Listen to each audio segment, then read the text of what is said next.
নমস্কার স্যার। নমস্কার ম্যাডাম। বসো। ধন্যবাদ স্যার। তোমার সম্পর্কে কিছু বল। স্যার আমার নাম বিক্রম মণ্ডল। আমি বাঁকুড়া জেলার গঙ্গাজলপুর থানার অন্তর্গত সালতোড়া গ্রামে বাস করি। তোমার শিক্ষাগত যোগ্যতা কি? স্যার আমার শিক্ষাগত যোগ্যতা, আমি মাধ্যমিক পাস করেছি 2014 সালে সালবেরিয়া বিবেকানন্দ হাই স্কুল থেকে। এইচএস পাস করেছি অমরগ্রাম দেশবন্ধু বিদ্যালয় থেকে 2016 সালে। গ্র্যাজুয়েশন পাস করেছি 2019 সালে। বিবেকানন্দের জন্ম তারিখ বলো। স্যার আমার এই মুহূর্তে মনে নেই। বিবেকানন্দের জন্ম তারিখ বলতে পারছো না? না স্যার, মনে পড়ছে না। সেই যুব দিবস পালন করা হয়। খুব খেয়াল নেই আমার। যুব দিবস পালন করে জানো না? না স্যার। তিনি কার শিষ্য ছিলেন? শ্রীরামকৃষ্ণ দেবের শিষ্য ছিলেন। রামকৃষ্ণ দেবের জন্ম বলতে পারবে? না আচ্ছা, বাঁকুড়া জামাই কাকে বলে জানো? না স্যার। তোমার কোথায় বিয়ে হয়েছে? স্যার আমার বাঁকুড়া জেলার লালবাজারে। লালবাজার। লালবাজার পুলিশের একটা হেডকোয়ার্টার, কোন কিসে জানো? কলকাতা পুলিশের হেডকোয়ার্টার। ডাব্লিউবির মোটো কি? We care we dare. বাংলায় কি বলে? আমরা সাহস করি, আমরা যত্নবান। যত্ন করি। হ্যাঁ। আচ্ছা, তোমার জেলার চতুর্সীমা। স্যার আমার জেলার উত্তর দিকে রয়েছে পশ্চিম বর্ধমান, পূর্ব দিকে রয়েছে পূর্ব বর্ধমান, আর দক্ষিণ রয়েছে নদীয়া, আর পশ্চিম সাইডে রয়েছে পুরুলিয়া। ঠিক বললে? স্যার এটা একটু বলুন। আচ্ছা, আয়তন বলো তো। স্যার আমার জানা নেই। আয়তন জানো না? না। আর তোমার নিকটস্থ একটা পাহাড়ের নাম শুশুনিয়া পাহাড়। কতটা? কি বলুন? কতটা তোমার বাড়ি থেকে কত দূর? আমার বাড়ি থেকে 30 কিলোমিটার প্রায়। তার কাছাকাছি কোনো নেই? বড় পাহাড় আছে। আচ্ছা, শুশুনের উচ্চতা বলো তো। স্যার জানা নেই আমার। জানা নেই? না। মাধ্যমিক কি বিষয় ছিল? মাধ্যমিক বাংলা, ইংলিশ, ইতিহাস, ভূগোল, ভৌতবিজ্ঞান, জীবনবিজ্ঞান। আর এইচএসে?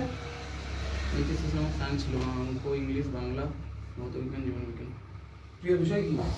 এই বিষয় স্যার কম্পিউটার। কম্পিউটার কোথায় ছিল তোমার? মাধ্যমিক উচ্চ মাধ্যমিক? গ্র্যাজুয়েশনের সময়। সাইবার ক্রাইম বলো না? সাইবার ক্রাইম হলো যে আমাদের অনলাইনে যে সমস্ত জালিয়াতিগুলো হয় সেগুলোকে আমরা সাইবার ক্রাইম ডিপার্টমেন্টের মধ্যে দিয়ে থাকি। আচ্ছা, প্রথম প্রজন্মের কম্পিউটার কোনটা? প্রথম প্রজন্মের কম্পিউটার আজকাল ওটাতে একটা ইনপুট রয়েছে। আমি এই মুহূর্তে খেয়াল মনে করছি না। এমএস ওয়ার্ড কি কাজে লাগে? আমাদের স্যার টাইপ রাইটিংয়ের জন্য হেল্প করে। MS Excel? এক্সেল আমাদেরকে কোনো কিছু ডেটা স্টোর করে রাখার জন্য, হিসাবপত্র করার জন্য, এমন সমস্ত কিছু লিস্ট বানানোর জন্য কাজে লাগে। আর এমএস পাওয়ার পয়েন্ট? সব জানা নেই আমার। পুলিশ কোথায় আক্ষরিক অর্থ কি? পুলিশকে অর্থ আক্ষরিক অর্থ হলো আরক্ষী বাহিনী। কলকাতা জানো পুলিশের? না স্যার। না কম্পিউটার নলেজ একজন পুলিশকে কীভাবে সাহায্য করে?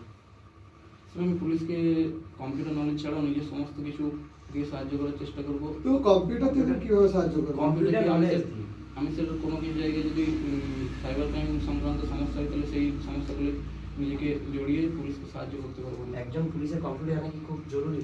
না স্যার, পুলিশের কম্পিউটার জানাটা আবশ্যক নয়, কিন্তু পুলিশের প্রত্যেকটা বিষয়ে একটু একটু জ্ঞান থাকলেও সেটা কোনো সময় কাজে লাগতেও পারে। পশ্চিমবঙ্গ পুলিশ কত সালে প্রতিষ্ঠিত? 1861 সালে পুলিশ আইন অনুসারে।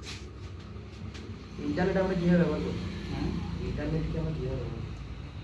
যে কোনো জিনিস করতে আমরা ভালো খারাপ দুভাবেই ব্যবহার করতে পারি। কে কীভাবে ব্যবহার করে তার উপর নির্ভর করে। আমি সাধারণত ভালো কাজের জন্য ইন্টারনেটকে ব্যবহার করি, সমস্ত কিছু খুঁটিনাটি তথ্য জানার জন্য।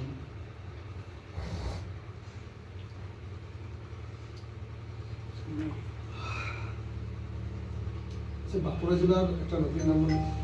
বাঁকুড়া জেলার একজন স্বাধীনতা সংগ্রামীর নাম হলো নদীর না, প্রশ্নটা শোনো ঠিক করে। সরি, তোমার কি অসুবিধা হচ্ছে কিছু?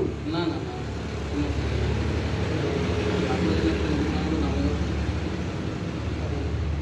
দামোদরে কি আছে? তাহলে দামোদরটা কি কাজে ব্যবহার করা হয়? দামোদর নদী। দামোদর নদীকে দামোদর নদীর জল সাধারণত পানীয় জল হিসেবে আচ্ছা, আমাদের দামোদর নদ না নদী? নদ। তাই না, তুমি নদী বললে। তো সাধারণত যেগুলো আমরা এটাকে নদ বা নদী বলি, আচ্ছা, কিন্তু নদ আর নদীর মধ্যে পার্থক্য কি? তো সাধারণত বাংলা ভাষা আমাদের পুরুষ যে নদীগুলো সেগুলোকে নদ বলা হয়, আর মহিলা নদীগুলোকে আমরা নদী বলি। মহিলা নদী আর পুরুষ নদী আবার কি করে বুঝবো? স্যার এটার কোনো নির্দিষ্ট বোঝার উপায় নেই, কিন্তু আমরা নিজেদের সুবিধার্থে এগুলোকে বিভক্ত করেছি। দামোদর নদীর উৎপত্তি স্থল কোথায়? বিহারের ছোটনাগপুর মালভূমি অঞ্চল থেকে। ছোটনাগপুর কিসের জন্য বিখ্যাত? স্যার আমার এই মুহূর্তে মনে পড়ছে না। ঠিক আছে, তুমি আসতে ধন্যবাদ স্যার।